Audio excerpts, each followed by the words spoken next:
Vamos continuar adorando o nome do Senhor. A Mayara estaria aqui, infelizmente tivemos um probleminha com o carro, ela não pôde estar, mas mandou um abraço a todos. Glórias a Deus. Louvado seja o nome do Senhor. Vamos continuar engrandecendo o nome de Jesus. Se você prestou atenção desde o início do culto, Deus decidiu falar hoje que Ele ainda tem poder de curar, que Ele ainda tem poder de restaurar, que Ele ainda tem poder de fazer todas as coisas. E eu acredito, todos nós que estamos aqui somos provas vivas disso, que Jesus Ele tem poder para fazer infinitamente mais. Aleluia.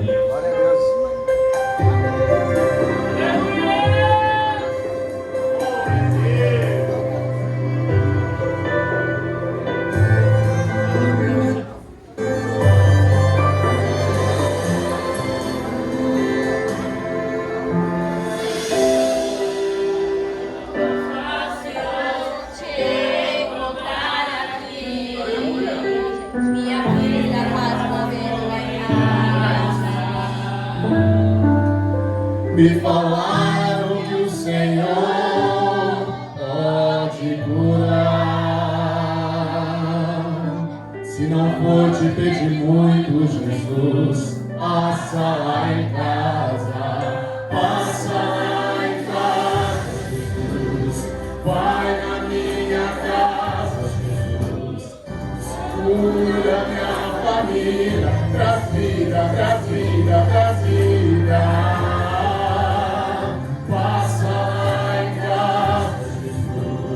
Vai na minha casa, Jesus, mexe na estrutura, a casa é tua, é tua, é tua.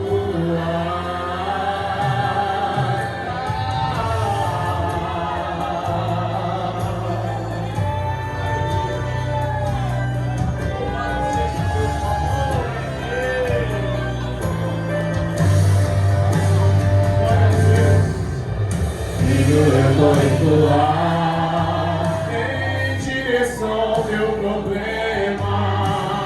Filho, eu vou entoar, pra mim não existe dilema. A promessa não morreu, a herança está de pé.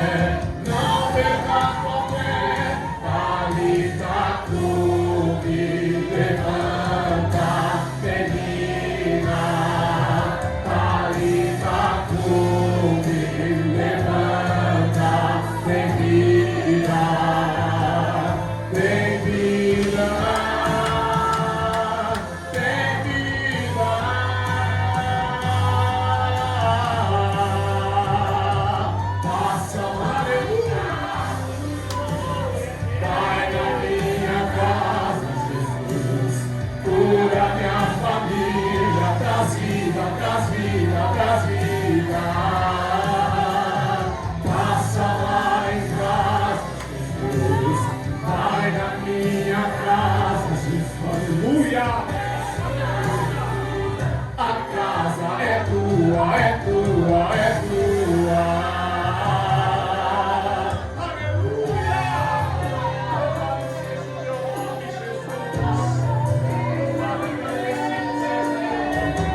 Passa lá em casa, Jesus.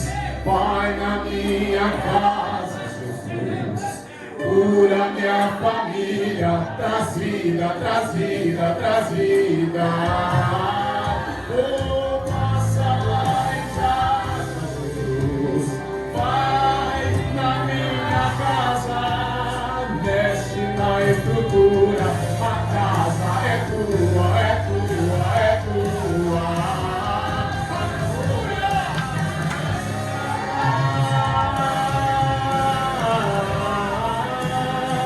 Cura minha família, agora traz vida. Passa lá em casa, Jesus. Vai na minha casa, mexe na estrutura. A casa é tua, é tua, é tua. Passa lá em casa. Aleluia! na minha casa, vai na minha casa, faça lá em casa, pode fazer morada, faça lá em casa, mora em minha casa, aleluia. Glórias a Deus. Todos acharam aí? Livro de 2 Reis, capítulo 5. Nós iremos ler o verso 2 e o verso 3, amém? E saíram tropas da Síria, da terra de Israel, e levaram presa uma menina, que ficou ao serviço da mulher de Naamã. E disse esta a tua senhora: quem dera que o meu senhor estivesse diante do profeta que está em Samaria, ele o restauraria da sua lepra. Somente até aqui. Pode se assentar glorificando o nome do Senhor.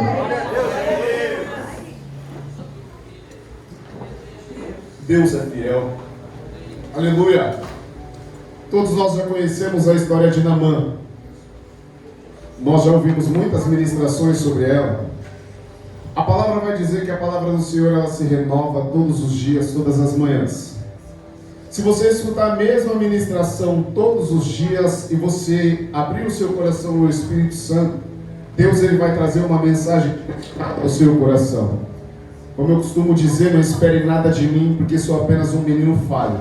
Mas se você estiver com o seu coração aberto, o Espírito Santo irá falar com você esta noite.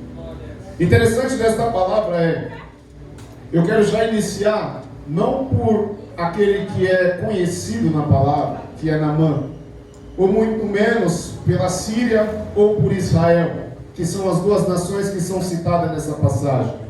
Eu quero iniciar essa ministração dizendo sobre esta menina.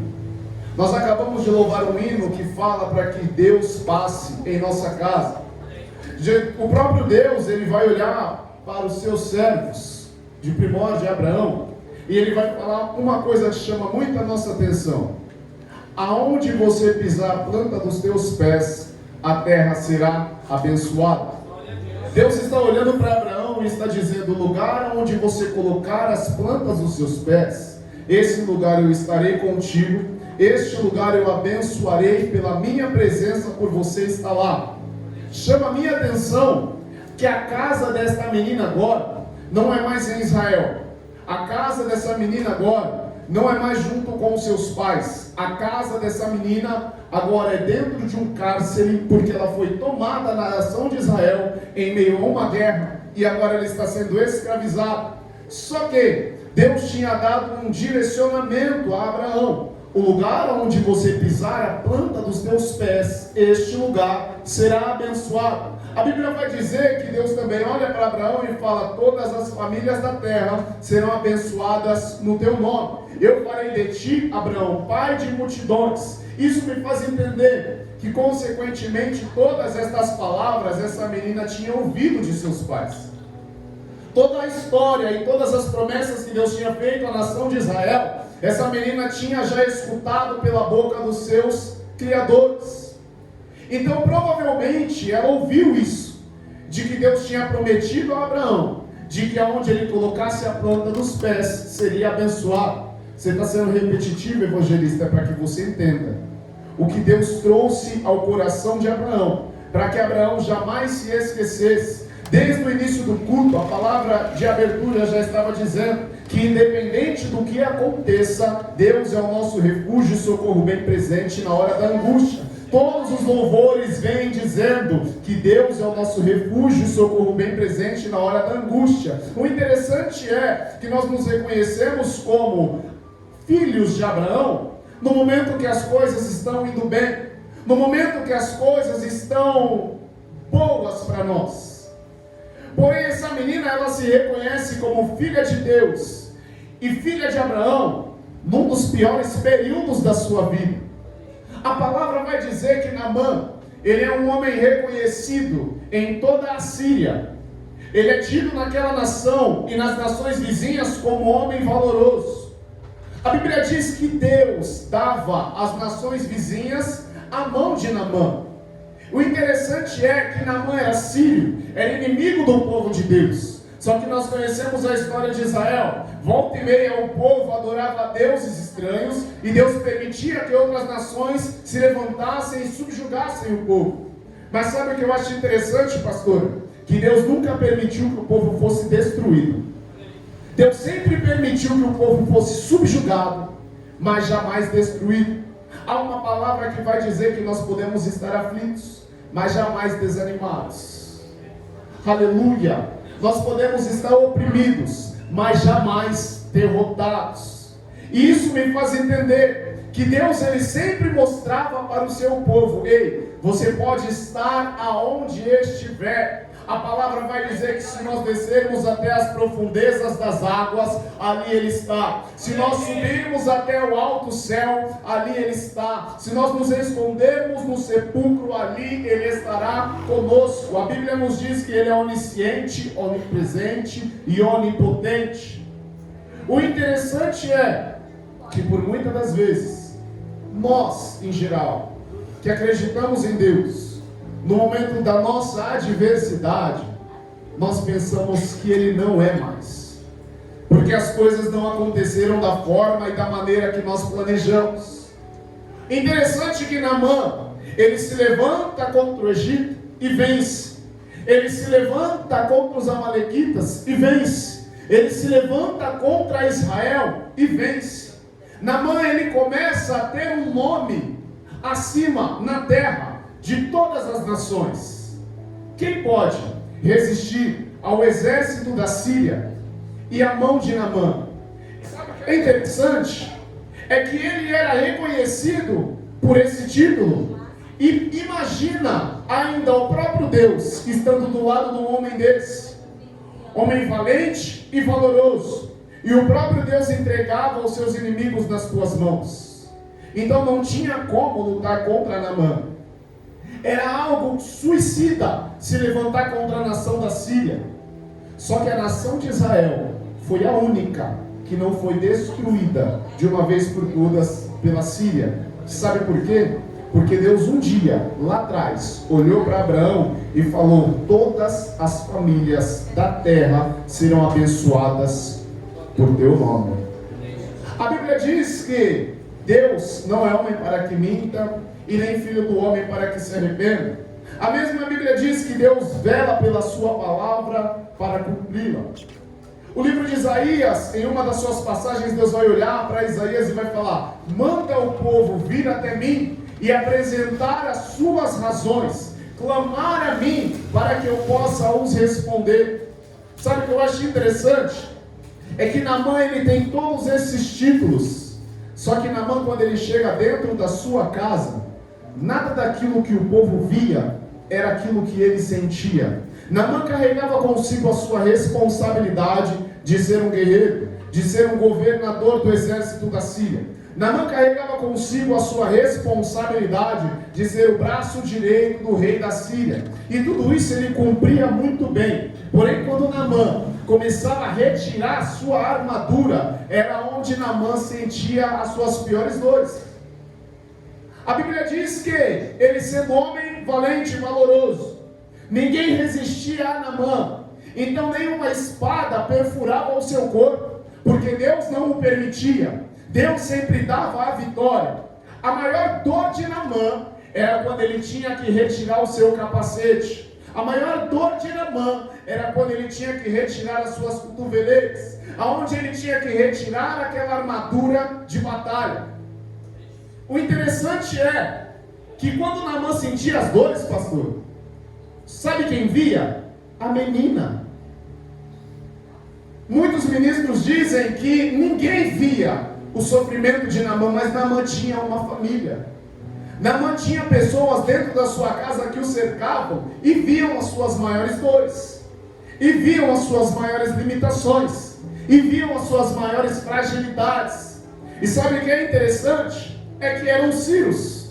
Então eles adoravam a um Deus estranho por nome Rimon. E todas as vezes que o rei ia até o templo de Rimon para adorá-lo, ali estava Naamã, com a sua armadura, mas também por baixo a sua lepra. Desde o início do culto, Deus está falando aqui que Ele ainda cura, que Ele ainda restaura e que Ele ainda dá vida. O interessante é que no templo de Rimon, eu não sei por certo o que eles adoravam. O interessante é que no templo de Rimon, eu não sei qual eram os rituais de culto deles, mas eu sei de uma coisa. Imagina comigo o tempo que Naamã ficou entrando dentro daquele templo e nada aconteceu na sua vida.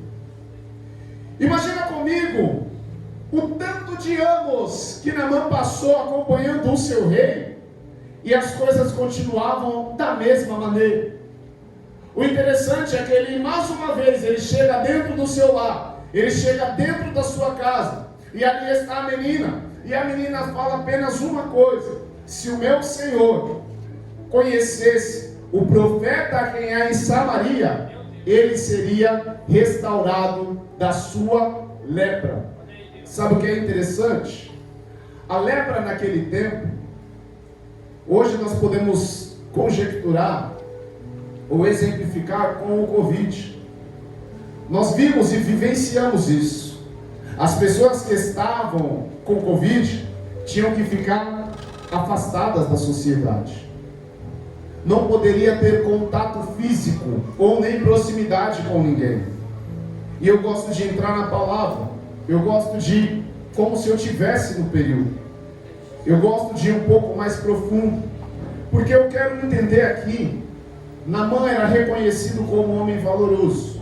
Mas vamos analisar, pastor, por dentro, não somente a ferida, mas o subconsciente de Naamã, como era carregar esse título, mas também carregar algo que afastava ele de todos aqueles que ele amava. Como Naamã se sentia por poder ser reconhecido por nações, por ter nome, por ser vitorioso, mas talvez quando ele chegava dentro da sua casa não podia dar um abraço na sua esposa.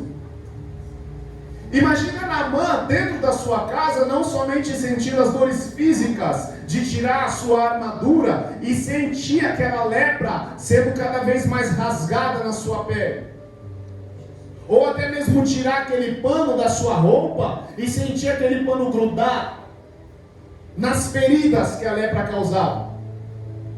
Vamos tentar imaginar, como se fosse nos nossos tempos, o que esse homem estava passando, amém, igreja?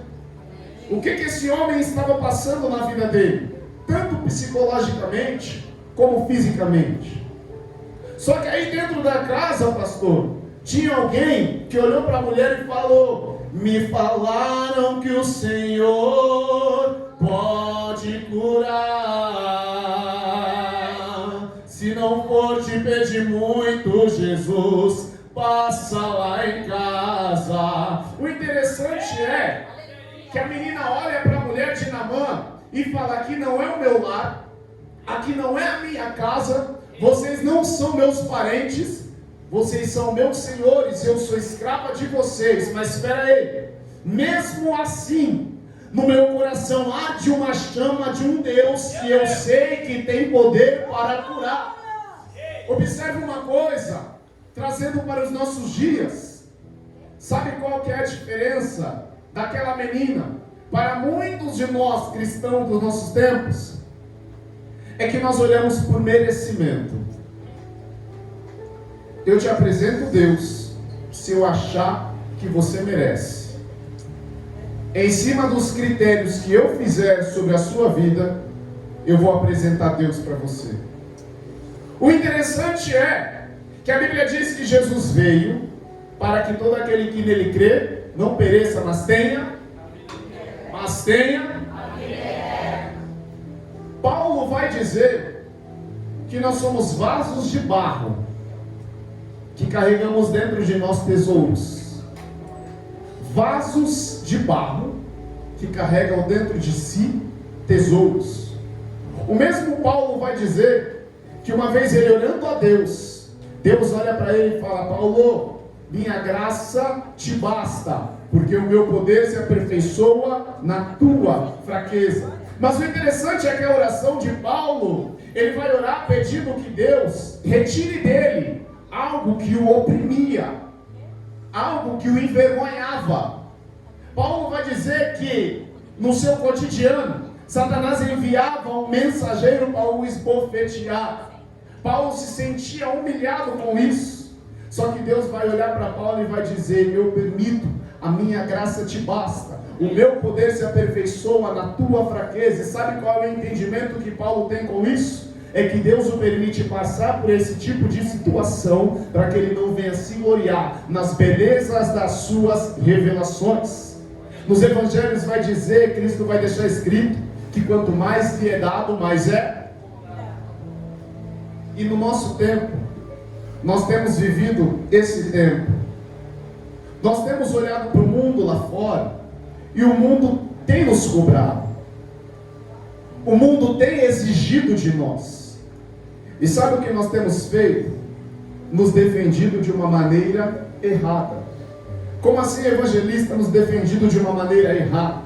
Hoje nós estamos acostumados a abrir os nossos celulares e vermos debates sobre religião, vermos debates até mesmo dentro do âmbito cristão, enquanto Deus nos chamou para trazer a salvação, enquanto Deus nos chamou para trazer a paz, enquanto Deus nos chamou para trazer a cura. Evangelista, mas não sou eu que curo.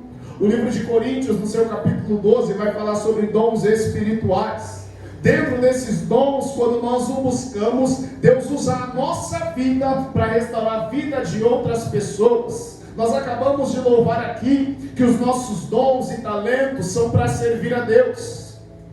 Os dons preciosos são deles, e que nós não vemos razões na nossa vida sem Ele. Mas vamos parar para analisar qual verdadeiramente tem sido a razão da nossa vida nos últimos dias. O que verdadeiramente nós temos colocado como fator primordial para nós olharmos um ponto de referência da nossa vida e falarmos: a referência que eu vivo é por conta disso e em volta disso. Jesus, ele vai chamar os seus discípulos e vai trazer alguns ensinamentos. Os discípulos vão se alegrar por conta dos demônios serem expulsos e dos enfermos serem curados. Jesus vai olhar para os seus discípulos e vai dizer: vocês estão contentes por conta disso? Se alegrem, pelo teu nome está escrito no livro da vida. Jesus está trazendo a maior lição de todos os tempos para os seus discípulos e para nós. Aí eu quero deixar uma pergunta a nós mesmos nessa noite. Esta menina, que a Bíblia não cita o nome, mas com a atitude que ela teve, será que o nome dela foi escrito no livro da vida? Será que o nome dela foi contado juntamente, vamos dizer assim, com os heróis da fé, com aqueles que granjearam algum tipo de salvação para o rei? A Bíblia nos orienta de que quando nós ganhamos almas para Cristo, multidões de pecados são encobertas sobre nós. Interessante desta palavra, que a menina ela traz essa orientação à mulher de Naamã. A mulher de Naamã, ela olha para ele e diz as palavras que a menina falou. Naamã sobe até o seu rei e pede a ele cartas para que ele possa descer até Samaria, porque Naamã não tem nada. Ele está indo todos os domingos, vamos dizer assim, ao templo de Rimon, e a sua enfermidade continua. Então Naamã tenta algo diferente. Provavelmente Naamã também tinha ouvido falar do que Deus tinha feito através de Abraão. Provavelmente Naamã tinha ouvido falar do que Deus tinha feito através de Moisés. Provavelmente Naamã tinha ouvido falar do que Deus fez através de José, Josué e todos os outros servos a qual Deus levantou. Então aquilo que arde no coração de Naamã: eu vou lá, porque talvez o Deus de Israel possa fazer algo por mim. Sabe o que é interessante nos nossos tempos? Hoje Deus deu esta palavra no meu coração, e por isso estou compartilhando com a igreja, de que nós não temos mais esse interesse de apresentar a Deus para as pessoas. Se perdeu, infelizmente, nos nossos tempos, aquele anseio de falar de um Deus que ainda cura, de falar de um Deus que ainda restaura, de falar de um Deus que ainda leva para o céu. O interessante é que Naamã se levanta, pede cartas ao seu rei, e o rei envia cartas ao rei de Israel. O rei de Israel, quando recebe essas cartas, ele rasga as suas vestes e chora. porventura sou eu Deus, nas palavras dele, para salvar ou para curar, para dar vida ou para tirar vida? E ele começa a temer. Eles estão se levantando e buscando ocasião contra a nação de Israel para novamente vir sobre nós. Mal sabia o rei de Israel, um homem que estava ali, tinha sido levantado por Deus, estava regendo o povo de Deus, de que aquela ocasião era para apresentar o Deus que ele servia para aqueles homens, para aquele homem que necessitava de uma cura. Eu vou simplificar para a gente entender. Tem situação na nossa vida que a gente se amargura tanto, que a gente se decepciona tanto, e nós não conseguimos enxergar que ali é um trabalhar de Deus para que ele possa ser apresentado para alguém através da minha e da tua vida. Tem situação na nossa vida que vai dar errado. Tem situação na nossa vida que é para dar errado. Não para que nós sejamos envergonhados, não, mas para que o nome de Deus seja glorificado. Eu aprendi uma coisa na minha caminhada: todas as vezes que dá errado pela mão de Deus é vitória. Todas as vezes que dá errado através da autorização de Deus para dar errado é ganho. Olha a vida de Lázaro. As irmãs chegam, clamam. Deus olha para uma das irmãs e fala: fica tranquila, esta enfermidade não é para a morte, mas é para que o nome de Deus seja glorificado através dela. No decorrer da caminhada nós vamos ver que acontece a morte. Só que a palavra inicial de Jesus foi de que era para o nome de Cristo ser glorificado. Isso já traz uma revelação à luz da palavra ao nosso coração. Independente do que aconteça sobre a nossa vida, o que vai sobressair e prevalecer é a primeira palavra que saiu da boca de Deus. O que vai sobressair e vai permanecer é aquilo que Deus decretou desde o princípio. Enquanto o rei de Israel rasga suas vestes, está angustiado, o mensageiro já chegou com as cartas da Síria, Naamã está de pé, com a sua carruagem, descendo a Israel. Então, enquanto o rei está amargurado, Naamã está vindo para ter o seu problema solucionado. Enquanto o rei está decepcionado com aquilo que está acontecendo, Naamã está vindo para a sua lepra ser estancada da sua pele. O interessante é que, quando essa palavra chega aos ouvidos de Eliseu, aí nós vemos verdadeiramente o preparo. Eliseu vai olhar e fala: manda Naamã vir a mim, porque verão que há profeta em Israel. Sabe qual que é a diferença de Eliseu para nós, dos nossos tempos? Eliseu entendia quem ele era. Eliseu entendia para o que ele tinha sido chamado e o porquê ele estava ali. Agora vamos imaginar Eliseu. Ele está olhando para o seu rei, alguém que determina ordens sobre ele, e ele está vendo desespero. Ele está olhando para Naamã, um homem temido, vindo na direção da sua cidade, na direção da sua nação. Ele está olhando para aqueles que já ouviram a notícia, e se o rei está desesperado, pense os servos. Enquanto isso, o coração de Eliseu arde. Espera aí, ainda tem alguém aqui no meio que é chamado para fazer a boa obra. Então Naamã, ele desce, e a palavra de direcionamento não é mais para que ele vá até o rei de Israel, mas vá até o profeta que há em Samaria. Sabe o que é interessante, pastor? É que quando a menina fala para a mulher de Naamã: se porventura o meu senhor conhecesse o profeta que há em Samaria, certamente ele seria restaurado da sua lepra. Só que Naamã, ele delibera cartas para quem? Para o rei. Também vejo muitos ministros dizerem que Naamã estava errado, que aquelas cartas não eram para o rei de Israel. Vamos entender algo: se nós estamos deliberando carta para uma outra igreja ou para qualquer outra instituição, para quem que você vai mandar a carta? Para o líder. Para quem que você vai mandar a carta? Para a liderança. E a liderança, conhecendo os servos que ele tem, ele vai intitular alguém para responder aquela carta. Então o que o rei de Israel deveria ter feito? Vem cá, verdadeiramente eu fui chamado aqui para ser rei, então esta cura eu não posso fazer, mas lá em Samaria nós temos um profeta que pode fazer alguma coisa por Naamã. A Bíblia diz que cada um dentro da casa do Senhor foi chamado para uma determinada função, e se nós formos exercer essa nossa função, nós estaremos preparados. Se entrar alguém aqui para ser curado, aqueles que têm o dom de cura podem impor as mãos e curar esse enfermo.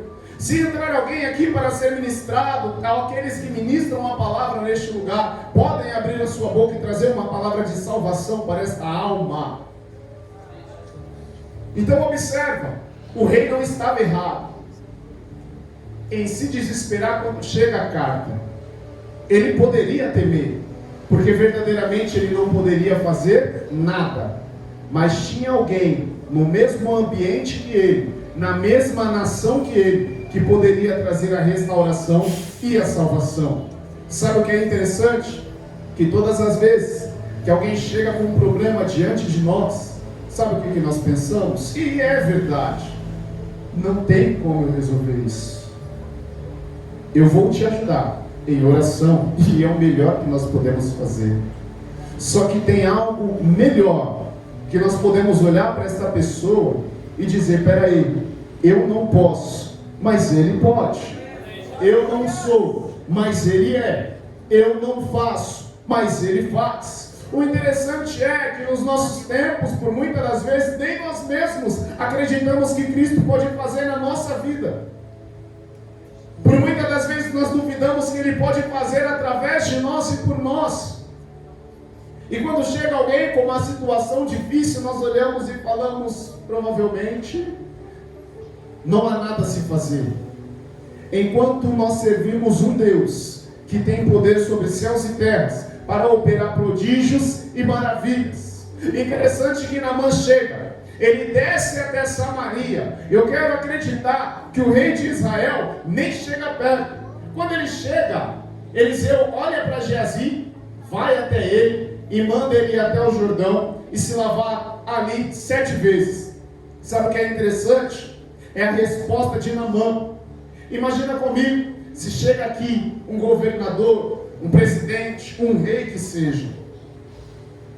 Imagina esse homem, a recepção que ele vai esperar dele. Imagina a maneira que ele vai esperar ser tratado.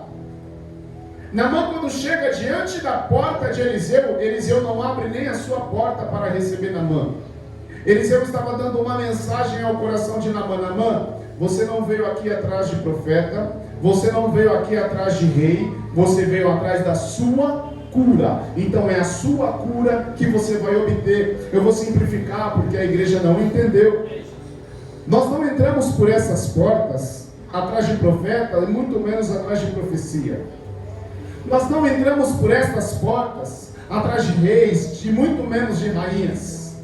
Nós não entramos por essas portas atrás de príncipes e muito menos de princesas. Nós entramos por estas portas para buscar o Rei dos Reis e Senhor dos Senhores. Nós entramos por estas portas para buscar e agregar à nossa vida a nossa salvação. E talvez se há enfermidade dentro de nós, uma cura. E talvez se há algo dentro de nós, uma libertação. Talvez se há algo que nos aprisiona, nós buscamos aquilo que Deus pode fazer. E o interessante é que naquele tempo, para Naamã, ele tinha que descer até Samaria. Nos nossos tempos, a palavra vai dizer que o Espírito Santo de Deus habita dentro de mim e dentro de você. Nós sabemos que quando nós entramos por essas portas e nós entregamos louvores a Deus, Ele responde.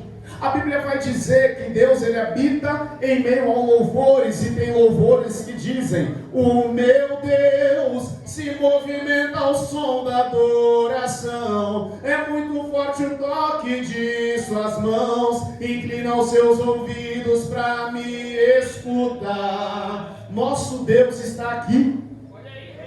O interessante é que quando Naamã recebe esta palavra, ele vai trazer questionamentos.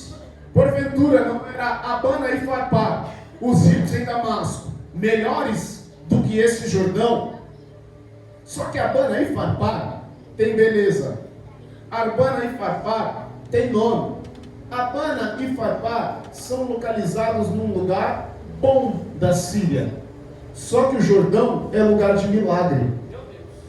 O que o Jordão tem, mesmo naquela época sendo considerado impuro, Abana e Farpar sendo considerado limpo, não tinha. O Jordão tinha a travessia do povo junto com Josué. O Jordão tinha batismo logo em seguida do próprio Naamã. O Jordão mais para frente batizaria aquele, o cordeiro que morreu e que veio para tirar o pecado do mundo. Então o que Naamã está dizendo? Peraí, o que o Jordão tem de mais que os rios da minha cidade não têm? O que aqui tem de diferente que lá não tem? O porquê que eu vou ter que me banhar num rio sujo desse, sendo que os rios da minha cidade, da minha nação, são rios limpos e vistosos? O que tinha no Jordão em Israel era milagre e poder de Deus. O que tinha em Damasco, em Abana e Farpar, era beleza e aquilo que enchia os olhos. Então, sabe o que é interessante?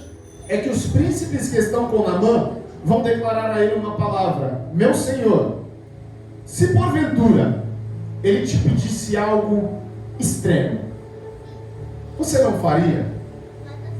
Interessante que Naamã vai olhar e vai dizer: eu pensei que quando eu chegasse aqui, ele colocaria a mão sobre mim, liberaria uma palavra e minha lepra seria curada.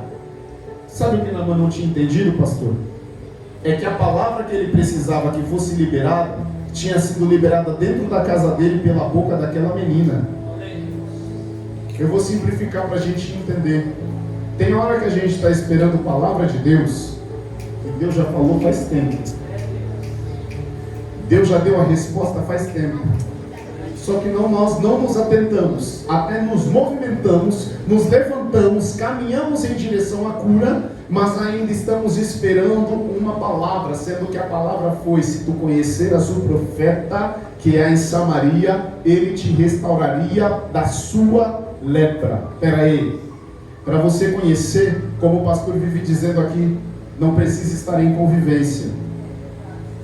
Para você conhecer, você ouviu falar, soube que Deus faz através daquele ou daquela, peraí, então eu acredito. Como ele fez através de Cristo, Jesus vai dizer que nenhuma obra ele fazia sem autorização ou sem ligação com o Pai. O interessante é que quando ele libera essas palavras, os príncipes que estão com ele, porventura, se ele te pedisse algo extremo, o Senhor não faria? Se ele te pedisse ouro, prata, bens, riquezas, terras e posses, o Senhor não se desdobraria para entregar? Sabe o que isso traz de entendimento ao meu coração? É quando nós andamos com as pessoas certas. De quando chegar um momento de adversidade, ou até um momento de incredulidade dentro do nosso coração, as pessoas irão olhar para a gente e vão falar: peraí, por que você não confia mais? Por que você não acredita mais? Não adianta dizermos que isso não acontece na nossa vida, porque na caminhada cristã há períodos dentro do nosso coração que a nossa fé quer falhar. Na última ministração nós aprendemos aqui que a fé é um dom.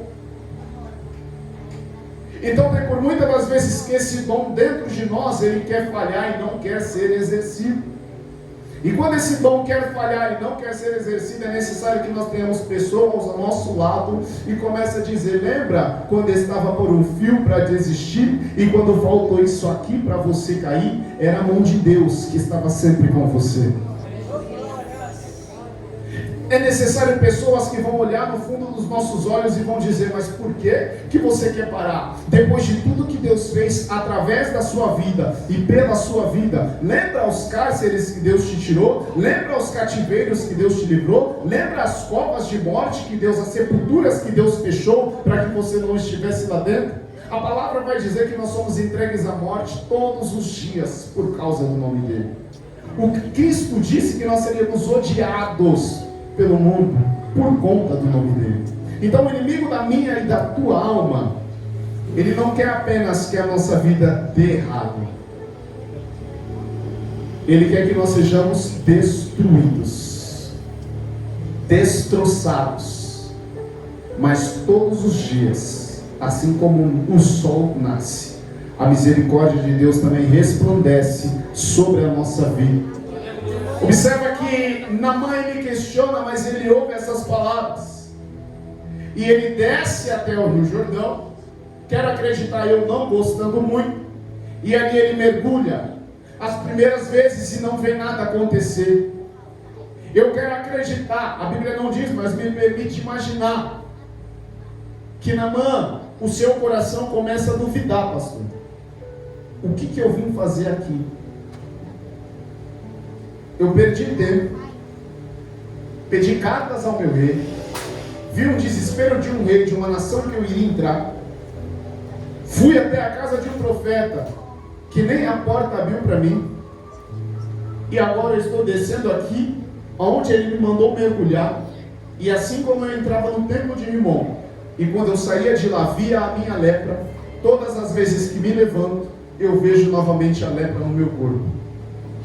Vamos imaginar, sendo nós, se eu e você fosse Naamã, nesse momento, mesmo com a palavra de que a cura ia acontecer, mas quando você vê que as coisas começam a dar errado, quando você vê que parece tudo começar a se encaminhar e do nada vem algo que vamos trazer para as nossas palavras, quebra as pernas, e você quer olhar para aquela situação e falar de novo, mais uma vez, parece que nada vai dar certo. Enquanto a palavra para Naamã era mergulha 7 vezes. E o interessante, por final a palavra dizia, e ficará sarado da sua lepra. A palavra ela não era pela metade.